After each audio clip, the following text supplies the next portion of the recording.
Olá, agradecemos a presença aqui no Juris 360 Lab. Vamos direto analisar a ADI 4727-DF.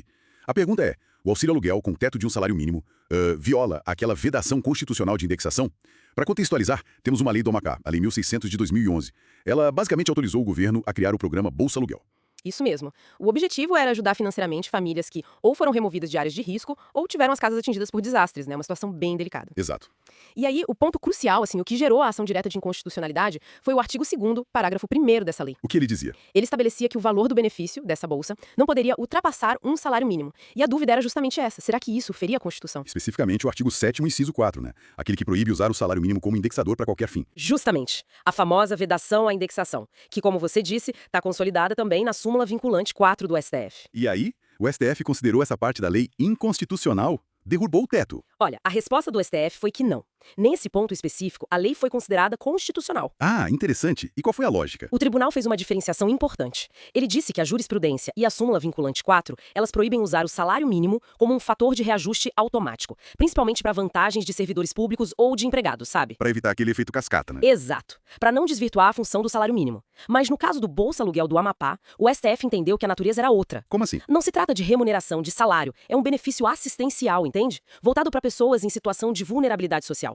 Certo. Então, nesse contexto, o salário mínimo não estava sendo usado como um indexador para proibir. Ok, esse ponto ficou claro. Mas e a questão da iniciativa da lei? Geralmente, leis que criam despesa para o Estado vêm do Executivo, né? Essa veio do Legislativo. Isso não foi um problema? Foi sim, foi outro ponto levantado na ADI. Mas o STF também validou a iniciativa parlamentar nesse caso. E por quê? O argumento foi que, embora a lei criasse sim despesas para o governo estadual, ela não mexia na estrutura administrativa do Poder Executivo. Ah, não tratava de cargos, órgãos... Isso. E também não tratava do regime jurídico dos servidores públicos. Como não invadiu essas matérias, que são de competência privativa do chefe do Executivo, o STF entendeu que a iniciativa parlamentar era válida. Entendi. Então, tanto a questão do teto no salário mínimo quanto a da iniciativa legislativa passaram pelo crivo do STF.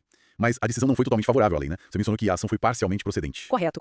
Teve um ponto específico que o plenário julgou inconstitucional. Foi um trecho do artigo 8º da lei. E o que dizia esse trecho? Ele dava ao Poder Executivo um prazo fixo, 90 dias, para regulamentar a lei. E por que isso seria inconstitucional? Porque isso, sim, foi visto como uma violação ao princípio da separação dos poderes. O Poder Legislativo não pode impor um prazo dessa natureza para o Poder Executivo exercer uma função, que é a dele, que é a de regulamentar a lei quando entender necessário da forma que achar adequado. Faz todo sentido. Seria uma interferência indevida do Legislativo na esfera de atribuições do Executivo. Exatamente. Então, pra gente resumir, a decisão da ADI 4727, o STF disse que fixar o teto de um benefício assistencial como bolsa aluguel em um salário mínimo não é a mesma coisa que a indexação proibida pela Constituição. É válido. Isso. A iniciativa do Legislativo para criar esse tipo de programa, mesmo gerando despesa, também foi considerada válida porque não invadiu competência do Executivo. Correto. A única parte que caiu foi a imposição de prazo para o Executivo regulamentar a lei, por ferir a separação dos poderes. Perfeito. E para quem quiser se aprofundar, esse julgado está detalhado no informativo 1084 do STF.